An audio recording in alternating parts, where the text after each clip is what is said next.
Are you concerned about overpaying in taxes? You have done a great job of saving in your IRAs, your 401ks, and all of those qualified or deferred accounts. Now comes the time of your nearing retirement, and you know you're going to have to start pulling some money out of those accounts, and you don't want to go through a tax bloodbath. If we haven't met, my name is Tony Hansman, and I'm a financial advisor. We own a wealth management firm, and we help families just like you with tax planning. So apparently you're not getting help from your tax preparer, your CPA, and your current financial advisor is just saying, don't worry about it. Well, in today's Can I Retire, we're going to focus on income planning, investments, but most importantly, tax planning. So don't go away. You're going to really like this episode. Let's dive right into it. Below you can see in this hypothetical case, we've got John and June hypothetical. I've got John here. He makes about $150,000 a year. He is 61 years of age and he wants to retire at the age of 65. John's happily married to June. She makes about $50,000 a year. She's 61 as well, and she wants to retire with him at the age of 65. Let's take a look at what their Social Security benefits are going to be. I've got John here first, and he's going to have Social Security benefits, he believes, right around $4,000. And June thinks that hers is going to be about $2,000 a month. Now, when we first took a look at this, they were adamant about waiting till 67, their full retirement age, before they would start taking money out. And it doesn't bother me, but I do like to be able to help families maximize their Social Security. And I've seen so many families not do this. So frustrated, I actually ended up writing a book called The 7 Paths to Maximizing Your Social Security. And in there, we want to be able to, since we put so much money into the program over our lifetime, we want to get the most out of the program and not miss out on dollars. So we want to use sophisticated software that's going to help us determine when the best time to turn it on. And by simply asking them to change from what they thought to maybe a couple years earlier, and that's not the case for everybody, but in this particular plan, it actually made the money for them last about 5 to 6 years longer and help them in their overall plan and increase their probability of success. So it was a no-brainer for them. They said, we got it, Tony, we agree with you, let's turn it on at 65. So again, that's not for everybody, just this particular case. John's going to have a pension, you can see right here, of about $1,000. We're going to turn that on at the age of 65 for him. And if something does happen to John, his wife, June, will get 100% of the benefit. So let's take a look at tab 2 right up here at the top. And let's take from a 30,000-foot view of what's going on in their overall plan. How much money did they save? And then you can compare your own plan if, should I be doing something here in my own plan, what you're seeing on us today. So I've got John here, and in his 401k, he has about $750,000. And he's got about, 4 or 5 years left before he retires, so he's still putting about $1,000 a month into his plan up to the match. Very clear here. This is where a lot of people have a mistake. They're overfunding their 401k. And it's best for most people to only be putting up to the contribution limit. So if your employer does 6, you want to do 6, and then take that overage that you were thinking. If you were putting in 10, just redirect those dollars into tax-free buckets or someplace else. Because what's happening, most of you have a big IRA or a big 401k and a little tiny brokerage account or after-tax dollars, and if you're lucky, maybe none or a very small Roth account. So be thinking about how you're contributing to your 401k. Get the free dollars every single time. I'm not saying miss out on those, but be careful of how much you're putting into them. The other thing is inside of a 401k, most people use target funds, and I'm not a big fan of target funds at all. I can prove to you that they have underperformed over a history of time, and there's other things inside of your 401k that you should be considering. Now, let's say that you move that 401k out and into an IRA. The second thing I absolutely I'm not a big fan of are mutual funds. I want you to pause this video right now, go get your statements, and I want you to take a look at your statements and see if you have mutual funds in them. It'll say something like A, B, C, D, X. There's an X at the end of that symbol. Most likely it is a mutual fund, right? Those are, in my opinion, dinosaurs. There's things that are much more efficient and lower cost that I think that could improve your overall financial situation. Then, if you have 2 or 3 accounts with wherever you're currently at, go see if your advisor is using the exact same funds in all 2 or 3 different accounts. In my opinion, that's a big no-no. You should have, each account should be diversified for you in different types of money managers or in different positions. So Again, go do that. Pause the video right now and go do that. That's super important. Now moving on. June has a 401k. She has about $150,000 in her 401k, and she's doing up to the match, not a dollar more, into that plan. They also have a brokerage account. This is after-tax dollars of $150,000. And then they also have in their bank, which is going to be savings, money markets, etc., CDs of about $75,000. So this 61-year-old couple has a liquid net worth of $1.125 million. They want to know, is this enough? Do I have enough to retire? And how do I reduce my taxes on all of this money, Tony? They're blessed that they've got a house that's paid for free and clear of $725,000. And if I scroll down, you can see they have a total net assets of $1.850 million of a net worth. I'm going to use about a 6% rate of return on these investments. We can do something a little bit lower, somewhere in that range. I don't like to get too high here. I like to be more on the conservative side. So now that we've done the asset side, let's go over to their expenses. And they simply say, hey, Tony, we need about $9,000 a month to maintain our standard of living when we retire at the age of 65. Okay, great. Let's take a look at step number one, which is income planning. Income planning is first, then we're going to look at investments as number two, and then tax planning is third. It's very, very important that you do them in that order. You can't do tax planning before you got the other two set up. Now, the average inflation I'm using is 3.27%. I've got a little inflation history button right here, and it shows us that the current 10-year average has been 2.82, and the 110-year average has been 3.27. We're going to use the higher of the one to help this couple out and be very protective. If you think it's higher, we will put a higher number in there for you. When you reach out to us, we're happy to put your specific numbers in. Now, $9,000 today is actually going to feel more like $10,236 in 4 to 5 years from now when they go to retire. So keep that in mind. Now, cash flows is going to be if we got gas rights, oil rights, or rental properties. They do not in this particular hypothetical case, so we're going to move right over to their retirement tab. And what we're going to check first is do they run out of money? Do they redline? And you can see I've got them living to age 95 years of age right here. And this is their house that is slowly growing at a little modest 1.5% inflation.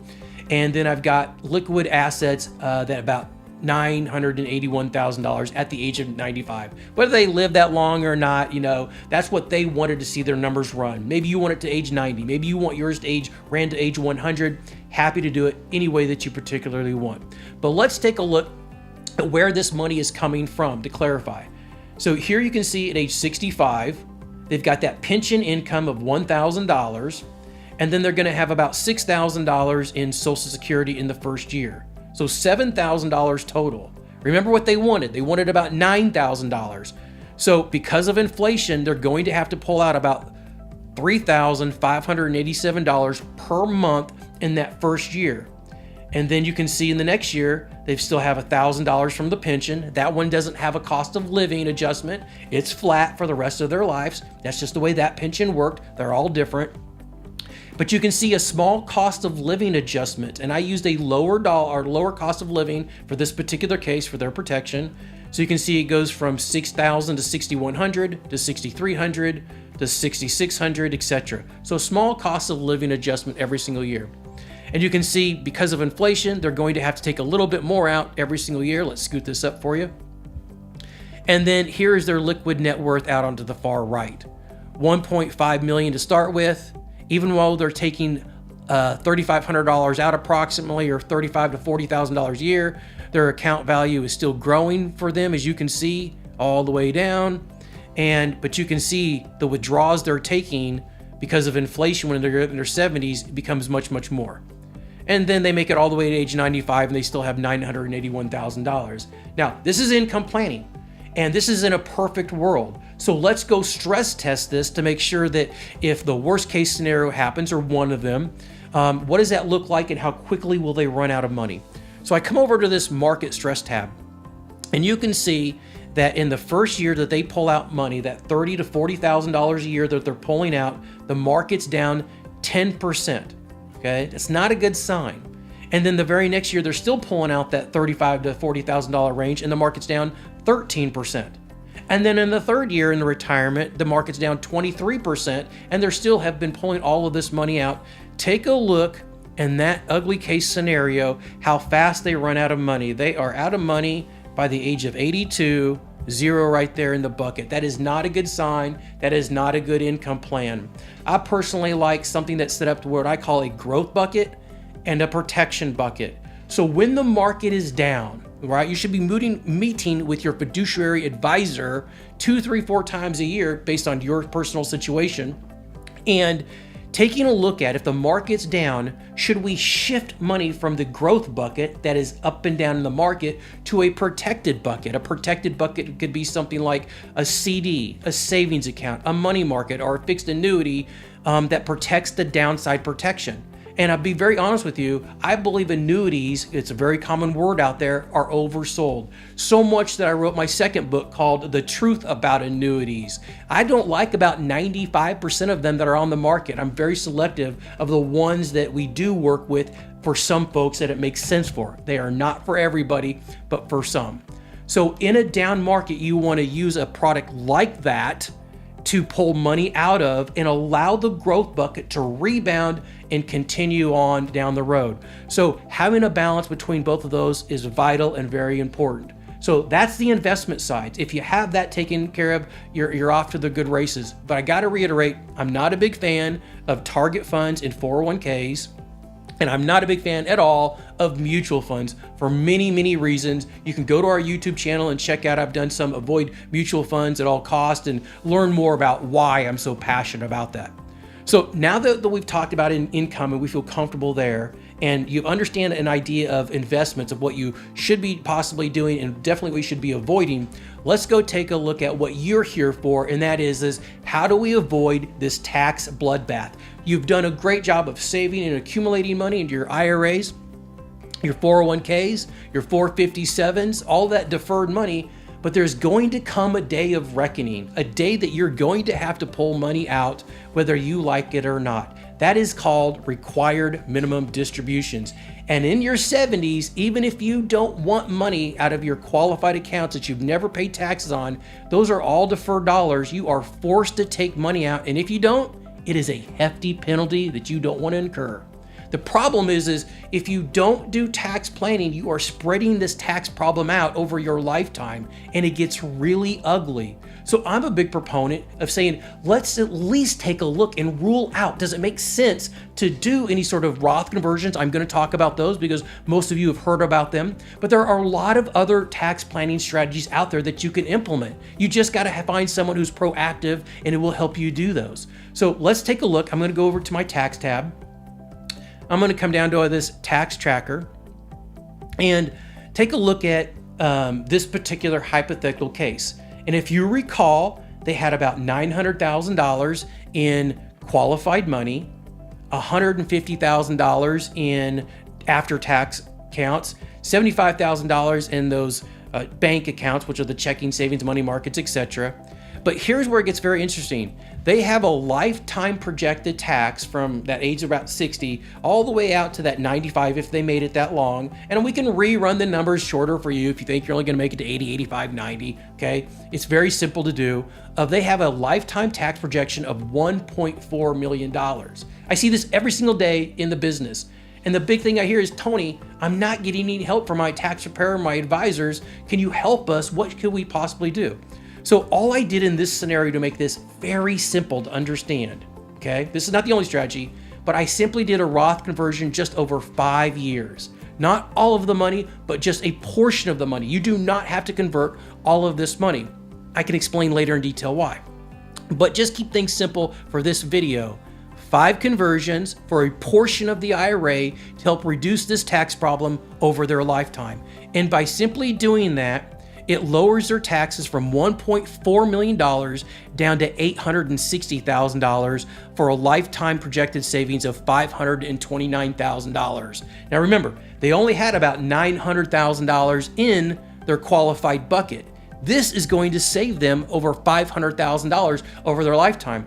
Sometimes people fall out of the chair and they just don't believe that that's true, they can do it. So a lot of times I'll give them a lesser number to kind of get the toe in the water. This is a basic software. I like it, but I have other software that I like that's much more sophisticated. Your tax planning is not a one-time deal. Should be looked at over and over again. The laws need to be looked at every single year. How much that you should be doing. If it's done incorrectly, it could cause your Medicare premiums to go out of control and to be extremely expensive. But moving money out of a qualified plan appropriately in the right way and following all the laws and doing it constructively, you could put money into a Roth. You get tax-free growth. You get tax-free withdrawals, and all of the money inside of the Roth goes to your loved ones completely tax-free. It's what I call the perfect trifecta. It doesn't get any better than that. So another reason why I wrote the book, The 10 Tax Commandments, because I'm so passionate about helping family on the tax side. It's just something I really, really enjoy doing. I hope you found this very helpful. If you think taxes have any indication that they might be higher in the next 5, 10, 15 years, please reach out to us. We'll drop your numbers in here. We'll show you how you can benefit from doing Roth conversions and other tax planning. And always remember to consult a licensed professional who understands your specific goals and dreams.